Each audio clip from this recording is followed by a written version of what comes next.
जय मिथिला दोस्तों। देखिए, आज हम आपको पढ़ेंगे टाइप्स ऑफ अकाउंट, मतलब खातों का वर्गीकरण। आखिर ये खातों का वर्गीकरण क्यों पढ़ेंगे? टाइप्स ऑफ अकाउंट, आखिर क्या रीजन है क्यों हम पढ़ेंगे खातों का वर्गीकरण? देखिए, पहले तो हम ये समझते हैं अकाउंट किसको बुलाते हैं, और ये इसको हम क्यों पढ़ेंगे ये भी हम बता देते हैं। पहले हम समझ लेते हैं अकाउंट किसको बुलाते हैं। देखिए, व्यवसाय में जो बिजनेस में बहुत सारा व्यक्ति आता है, हाँ, बहुत सारा संस्था, मतलब या फिर वस्तु से संबंध रखता है कि किसको हमको माल बेचना है, किससे हमको माल खरीदना पड़ेगा, मतलब हर एक चीज़ होते रहता है बिजनेस में। किससे हमको उधारी लेना है, किसको हमको उधारी देना है, उस सब कुछ रिकॉर्ड करेंगे बिजनेस ट्रांजैक्शन को। उसी के लिए एक अकाउंट बना देते हैं, उसके नाम से राम के नाम से मान लीजिए। राम अगर माल लेके जाएगा तो राम के नाम क्या कर देंगे, हम बता देंगे अकाउंट में कि राम माल लेके चले गया। उधारी में लेके जाएगा तो वो भी दिखा देंगे, पैसा कितना दिया वो भी दिखा देंगे। तो एक आदमी, पार्टिकुलर आदमी का जो है लेन देन का लेखा रखने के लिए क्या करते हैं, हम अकाउंट बनाते हैं। आखिर हम क्यों पढ़ेंगे टाइप्स ऑफ अकाउंट? ये तो समझ गए अकाउंट क्या होता है। हाँ, किसी संस्था, किसी व्यक्ति या वस्तु से संबंध रखने वाले व्यावसायिक लेन देनों का एक स्थान पर, मतलब एक जगह जिसका हम रिकॉर्ड रख सके, इसके लिए हम क्या बनाते हैं, अकाउंट बनाते हैं। किसी व्यक्ति के लिए, किसी संस्था के लिए। लेकिन हम क्यों पढ़ेंगे इसको? क्योंकि देखिए, पढ़ने का यही रीजन है इसमें कि टाइप्स ऑफ अकाउंट पढ़ने का रीजन यही है। अकाउंट तो समझ गए, लेकिन कितने प्रकार के हैं पढ़ने का यही एक रीजन है कि दुनिया में लाखों, हजारों, क्या है आपको, लाखों हजारों आपको अकाउंट है, खाता है, आपका है, मेरा है, जिसको पैसा देना है, लेना देना, मतलब हर एक चीज़ का अकाउंट है। उसको हम 3 भाग में बाँट दिए। पहले क्या करते थे, 3 भाग में बाँट देते थे। जितना भी दुनिया में अकाउंट होता था उसको 3 भाग में बाँट दिए।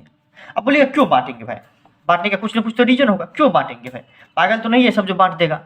हाँ, तो बाँटने का रीज़न क्या है कि इसको बाँटने का रीज़न है कि सब दिल्ली में रहने वाला भी एक ही नियम कानून फॉलो करे, और यहाँ पे आपको पटना में रहने वाला भी एक ही नियम कानून फॉलो करे। इसलिए हम क्या करेंगे, तीनों को बांट देते हैं, तीनों को। और किसको डेबिट करना है, पूरा अकाउंट जो है ना आपको डेबिट क्रेडिट पे बेसिस है, तो किसको डेबिट करना है, किसको क्रेडिट करना है, वो साफ साफ दे देंगे कि इस टाइप का अकाउंट को किसको डेबिट करेंगे, किसको क्रेडिट करेंगे, वो बता दिए। तो चलिए, आप समझ गए अकाउंट क्या होता है। हाँ, उसके बाद क्या बोलते हैं, टाइप्स ऑफ अकाउंट क्यों पढ़ेंगे? क्योंकि लाखों करोड़ है ना, इसमें से आपको 3 भाग में बांट दिया गया। ओल्ड, इसको बोलाते हैं कि आपको ट्रेडिशनल क्लासिफिकेशन, कि पहले हम पर्सनल अकाउंट में, रियल अकाउंट मतलब का वास्तविक खाता, नॉमिनल मतलब नाम मात्र खाता में बांटते थे। सिर्फ और सिर्फ 3 अकाउंट बनाते थे पहले। पहले सिर्फ और सिर्फ 3 अकाउंट बनाते थे, और तीनों अकाउंट में पूरा हम जो है ना आपको क्या कर देते थे, बिजनेस खत्म कर देते कि इसका नेचर ये इस टाइप का है, इस अकाउंट का। तो देख लेते वो 3 कौन कौन था, वो हम पढ़ लेते। देखिए, पहला था पर्सनल अकाउंट, व्यक्तिगत खाता। व्यक्तिगत खाता नाम से पता चलता है कि व्यक्ति मतलब क्या, आपका, आपका हो या मेरा हो, या राम का हो या श्याम का हो या नरेश का हो, या किसी का भी नाम अगर रहेगा तो वो कैसा खाता हो गया, व्यक्तिगत खाता। वो व्यक्तिगत खाता में आ जाएगा, समझे? तो क्या हो जाएगा, आपको व्यक्तिगत खाता हो जाएगा। फिर आता है एक चीज़ ये आपको बहुत ज़्यादा पढ़ना इंपॉर्टेंट है आपको, ताकि समझ में आ गया, नेक्स्ट जो पढ़ेंगे ना तो वो समझ में आ जाए। ये होगा व्यक्तिगत खाता, व्यक्तिगत खाता हो गया। उसके बाद मान लीजिए कोई बिजनेस का नाम हो गया, जैसे कि मुकेश अंबानी का ले लीजिए, रिलायंस जियो, ये भी आपको पर्सनल अकाउंट है। टाटा ले लीजिए, उसके बाद ले लीजिए आपको एलपीजी, एचपी, मतलब जो भी है आपको, ये सब क्या हो गया आपको, ये आपको बिजनेस का नाम, तो वो हमारा कौन सा अकाउंट हो गया, पर्सनल अकाउंट, व्यक्तिगत खाता। उसके बाद और ले लीजिए कि इसमें और हो सकता है क्या, जो आपको ऐसा हो सकता है ग्रुप का नाम, जैसे कि आपको ले लीजिए कि कैपिटल अकाउंट। क्या है कैपिटल अकाउंट, क्या है नहीं है, वो हम आपको बाद में पढ़ेंगे। अच्छा, इसको हटा दीजिए। तो जो पर्सनल मतलब कि व्यक्ति से रिलेटेड होगा या बिजनेस से रिलेटेड होगा, तो उसको हम किस अकाउंट में डाल देंगे, पर्सनल अकाउंट में। इसको किस अकाउंट में डाल देंगे, पर्सनल अकाउंट में। एक और चीज इसमें आता है जिसका नाम है कि आपको जो एक, जैसे कि मान लीजिए व्हाट्सएप ग्रुप आप देखे होंगे, मान लीजिए मम्मी पापा बाबा दादी जितना भी है उसको एक जो है ना ग्रुप बना देते हैं। हाँ, देखिए, उसको उसका नाम रख देते हैं फैमिली ग्रुप, रख देते हैं कि नहीं बताइए, रखते हैं कि नहीं? फैमिली ग्रुप मान लीजिए सबको जोड़ दिए एक व्हाट्सएप में, और उसका नाम रख दिए फैमिली ग्रुप, रख दिए। तो उस टाइप का जो भी आपको नेचर का होगा उसको हम क्या कर देंगे, उसको बोला जाता है आपको रिप्रेजेंटेटिव पर्सनल अकाउंट। बाकी आपको ये मत पढ़िए। आपको जैसे कि ले लीजिए कैपिटल, पूंजी किसको बोला जाता है, आपको पता होगा कि अगर बिजनेस में कोई मालिक पैसा लगाता है तो उसको पूंजी बोला जाता है। अगर इस टाइप का अकाउंट बनेगा तो वो भी हो जाएगा पर्सनल अकाउंट, पर्सनल अकाउंट हो जाएगा। या फिर आउटस्टैंडिंग कोई रहेगा, आउटस्टैंडिंग का मतलब समझते हैं, नहीं समझते तो आगे जाकर आप समझिएगा। आउटस्टैंडिंग मतलब क्या होगा, बकाया, जो कि अभी पैसा बकाया, जैसे कि हम सैलरी नहीं दे पाए, अगर बकाया है वो हमारा, तो वो किस टाइप के अकाउंट में आ जाएगा, पर्सनल अकाउंट में। तो हमको पैसा देना है ना भाई, पर्सनल अकाउंट में आ जाएगा, क्योंकि हमको पैसा देना है, पर्सनल अकाउंट में आ जाएगा आउटस्टैंडिंग सैलरी सब।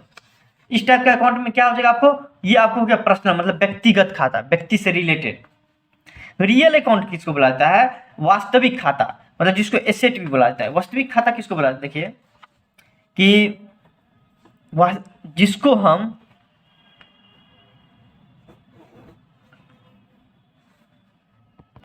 प्रूफ कर सकते कि ये है, प्रूफ कर सकते हैं। जैसे कि मान लीजिए एसेट, संपत्ति, संपत्ति मतलब समझते हैं, पैसा कौड़ी जितना भी होता है ना उसको संपत्ति बोला जाता है। संपत्ति, पैसा कितना प्रॉपर्टी है आपके पास उसको बोला जाता है क्या, संपत्ति, उसी को बोला जाता है। दूसरा नाम है रियल, वास्तविक, रियल जो है रियल वास्तविक। या तो मान लीजिए बिजनेस में कैश होगा, पैसा तो होगा ही, रोकड़ तो होगा ही, बिल्डिंग होगा, हाँ तो बिल्डिंग अपना एसेट हो जाएगा उसका, मशीन भी लगाया होगा तो वो भी उसका एसेट हो जाएगा। हाँ, गुडविल समझेंगे आगे जाके, ख्याति होता है कि जैसे कि आईफोन मिलता है 40,000 का, बन जाता है आपको ये पता है 40,000, लेकिन बेचते रहता है कितना पता है, 60,000 इसका दाम हो जाते रहते हैं, 80,000 दाम हो जाते रहता है। अब और आदमी सब देता भी है, क्यों, क्योंकि उसका गुडविल अच्छा है, उसका ख्याति अच्छा है, उसको बोला था गुडविल। तो वो क्या हो गया, हमारा एसेट हो गया।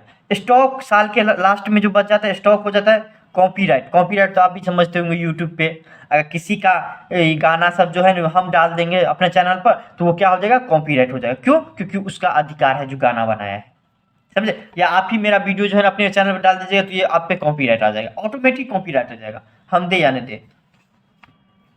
ये क्या हो जाता है, रियल अकाउंट मतलब वास्तविक खाता, जो इसको हम प्रूफ कर सकते हैं कि नहीं है। बिल्डिंग को प्रूफ कर सकते हैं, हमारे बिजनेस में बिल्डिंग है। वही जो मशीन है जिससे हम सामान बनाए, मान लीजिए पेन बनाने वाला मशीन है तो वो मेरे लिए सेट है। मेरे बिजनेस का गुडविल होगा कि 5 रुपये पेन हम 10 रुपये में बेचते, इतना मेरे पास हैसियत है, इतना मेरे बिजनेस का नाम चलता है, तो वो किस में आ जाएगा, रियल अकाउंट में। फिर आते हैं नॉमिनल अकाउंट, जिसको बोलते हैं नाम मात्र खाता। आखिर जितना भी हमारा खर्चा होगा या कमाई होगा, होगा ही भाई, या तो खर्चा होगा या हमारा कमाई होगा, होगा ही, या तो हमारा खर्चा होगा या हमारा कमाई होगा। खर्चा भी होता है और कमाई भी होता है, तो देख लीजिए आपको, खर्चा भी होता है कमाई भी। तो ये क्या किस अकाउंट में चले जाए, नॉमिनल अकाउंट। जैसे क्या हो गया परचेज अकाउंट, क्रय खाता। परचेज क्या देता है, वो क्या होता है, क्रय खाता।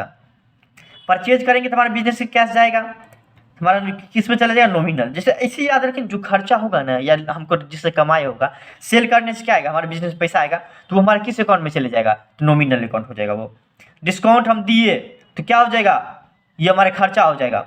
कमीशन हमको मिला, हमको फायदा हुआ, ये हमारा नॉमिनल अकाउंट हो जाएगा। वेजेज मजदूरी दिए, सैलरी दिए, ये सब पूरा का पूरा हमारा खर्चा हो जाएगा। तो जो भी खर्चा या कमाई से रिलेटेड होगा वो नॉमिनल अकाउंट में हो जाएगा। मतलब मोटा मोटी बात करें तो पहले के ज़माने में जब बाबा दादा जब अकाउंट बनाते थे तो अपने खाता को सिर्फ और सिर्फ 3 खाता में डिवाइड कर देते थे, डिवाइड कर देते थे।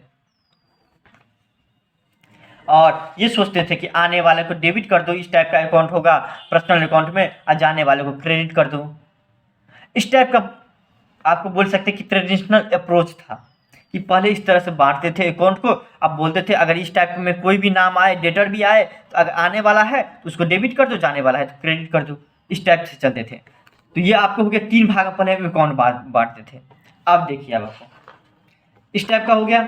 अब जो है नया में देखिए ज़माना बदलता है, हर एक चीज़ बदलता है, लोग के जज्बात बदल जाते हैं, हर एक चीज़ बदल जाता है। उसी तरह से क्या होता है आपको कि इसका अकाउंट भी बदल गया। पहले बोलता था कि जितना भी लाखों करोड़ों हजारों सौ जितना भी अकाउंट है उसको 3 भाग में बांट दीजिए, 3 भाग में बांट दीजिए। लेकिन अब बोल रहा है कि नहीं, 3 भाग में बांटने से क्या होगा, दिक्कत हो जाता है। कौन सा एक्सपेंस है, कौन सा लॉस है, कौन हमारा पैसा देना पड़ेगा, लाइबिलिटी सब है, वो सब हमको पता ही नहीं चल पाता है। बहुत कुछ इसमें जो है ना खामियां था। तो अब बोल रहा है क्या, अब इसको आप जो है ना 5 भाग में बांट दीजिए पूरे अकाउंट। बोले ठीक है, अब ठीक है। तो 5 भाग में 5 को अकाउंट में बोल रहा है बनाने के लिए, और वो हम बना देंगे। पहला अकाउंट बोलता है कि किस टाइप का अकाउंट है कि देखिए एसेट, मतलब क्या, पहले जो रियल पढ़ते थे, रियल में हर एक चीज आता था, समझे। अब बोलता है एसेट का अलग सा अकाउंट बना दीजिए, मतलब संपत्ति का जितना भी संपत्ति है आपके पास, बिजनेस का, आपके पास नहीं, बिजनेस का, बिजनेस का जितना भी संपत्ति है उसको आप एक अलग अकाउंट बना दीजिए। बोले ठीक है, हाँ ये ठीक है, ये ठीक है। देखिए पहले क्या खामियां था वो भी हम बताएंगे आपको, देख लीजिए आपको क्या दिक्कत आ रहा था पहले बना। पहले बोल देता कि क्या, जो भी हमारा खामियां है, एसेट है, उसका हम अलग से अकाउंट बना दें। मतलब क्या, कैश ले लो, बैंक ले लो, बिल्डिंग ले लो, लैंड ले लो, मशीन, मतलब क्या, पैसा जो भी होगा वो हमारा एसेट है। हमारा भवन हो गया, भूमि हो गया, या मशीन हो गया, बिजनेस के लिए जैसे पेन का मशीन है तो हमारे लिए क्या हो जाएगा, एसेट हो जाएगा। मतलब संपत्ति जितना भी होगा वो हमारा किस अकाउंट में दे देंगे, एसेट अकाउंट में दे देंगे। फिर आता है लाइबिलिटी अकाउंट का नाम। क्या कि देखिए पहले क्या करते थे, किसको हमको पैसा देना पड़ेगा, देना है, वो सब किसी का एक पार्टिकुलर अकाउंट नहीं बना था यार, सिर्फ तीनों को बना था। एक पर्सनल, देखिए आपको पहले क्या था, तीनों को बना था, पर्सनल, रियल और नॉमिनल। इसमें इस पता ही नहीं चलता था कि किसको हमको पैसा देना पड़ेगा, किसको पैसा नहीं देना पड़ेगा। तो ये सब बहुत बड़ा दिक्कत था, सबको हम पर्सनल अकाउंट बना मान लिए थे। तो देख लीजिए तो क्या होता था, अब जो है ना हमारा क्या हो जाएगा कि हमको किसको पैसा देना पड़ेगा उसके लिए हम अलग से अकाउंट बनाएंगे। मतलब लाइबिलिटी है, लाइबिलिटी मतलब क्या हुआ, दायित्व, दायित्व आपको रखा गया है कि आपको ये काम करना पड़ेगा, आपको इसको पैसा देना पड़ेगा, समझे। या इस पैसा को आप सिर्फ यहीं पे खर्चा कर सकते हैं एक पार्टिकुलर काम के लिए। जैसे कि लोन लिए, लोन लिए तो आप लेके आप भूल जाइएगा नहीं ना, पैसा आपको देना पड़ेगा, तो वो लाइबिलिटी हो जाता है। लाइबिलिटी समझ गए क्या होता है क्या नहीं, कि जिसको हमको पैसा देना पड़ेगा, जो हमारे लिए टेंशन है, जो हमको आज न कल पैसा देना ही पड़ेगा, या जिस पैसा का खर्चा सिर्फ और सिर्फ उसी काम के लिए, एक खास काम के लिए कर सकते हैं। जैसे कि माँ बाप क्या करते हैं, शादी के लिए पैसा जो है ना आपको एक जगह रख देते रहता है, तो वो भी हमारा क्या है, लाइबिलिटी है। तो वो क्या हो जाता रहता है, बिजनेस के लिए नहीं, मेरे लिए, क्योंकि हमको उस पैसा को शादी में खर्चा करना है। देख लीजिए से रिजर्व बना दिए किसी चीज़ का बिजनेस में, तो उस काम के लिए ही खर्चा करेंगे। बिल्स पेएबल मतलब क्या क्या हुआ, देय विपत्र का मतलब क्या हुआ कि जिसको हमको पेड करना, पैसा देना पड़ेगा। आउटस्टैंडिंग एक्सपेंस मतलब क्या हुआ कि ऐसा खर्चा, जैसे कि मान लीजिए सैलरी हम 1 महीना का नहीं दिए, हमारा कोई पार्टनर था, कोई एम्प्लॉय था, उसको हम 1 महीना का सैलरी नहीं दिए, 1 महीना का जो सैलरी नहीं देंगे तो वो क्या हो जाएगा, वो बिजनेस के लिए आउटस्टैंडिंग हो जाएगा। मतलब क्या हो गया, बकाया हो जाएगा। मतलब क्या, जो आज न कल उसको देना ही पड़ेगा, मतलब वो क्या हो जाएगा, लाइबिलिटी हो जाएगा। मतलब क्या हो जाएगा, वो टेंशन हो जाएगा, ऐसे समझिए। लाइबिलिटी मतलब क्या, टेंशन हमको देना है, ये हो गया। फिर आता है कैपिटल अकाउंट, पूंजीगत खाता। मतलब कैपिटल अकाउंट मतलब क्या होता है, इसको एक अलग से अकाउंट बना दिया गया है कि पूंजी खाता, जितना भी पैसा का लेन देन होगा, मतलब पार्टनर से रिलेटेड, मतलब क्या, जो बिजनेस का जो ये ऑनर है, इस ऑनर, सॉरी पार्टनर, ऑनर, मालिक, मालिक जो भी बिजनेस में पैसा लगाएगा, निकालेगा, समझे, पैसा देगा, वो सब एक अलग से अकाउंट में बनाएगा। उस सब का नेचर एक अलग हो जाता है, जिसको बोलते हैं कैपिटल नेचर। एक कैपिटल अकाउंट हो जाएगा, पैसा निकाल देगा तो कैपिटल हो जाएगा, निकालेगा तो ड्राइंग हो जाएगा। करेंट अकाउंट होता है चालू खाता, जितना का अकाउंट है ना उससे ज़्यादा पैसा निकाल सकते हैं करेंट अकाउंट में। आप लोगों को पता होगा, अगर 1 लाख का पैसा भी नहीं रहेगा ना आपके पास, 1 लाख का लिमिट है आपका, आपका क्रेडिट बना हुआ है, तो 1 लाख तक पैसा निकाल सकते हैं उसमें से। करेंट अकाउंट ऐसा रहता है। अब आता है रेवेन्यू अकाउंट, मतलब क्या हुआ, जिससे हमको पैसा आएगा, पैसा आएगा, सेल्स बेचेंगे तो उससे पैसा आएगा। इंटरेस्ट मतलब ब्याज, हम पैसा लगाए थे उस पर ब्याज मिलेगा तो उससे भी हमारा पैसा बढ़ जाएगा, रेवेन्यू हो जाएगा।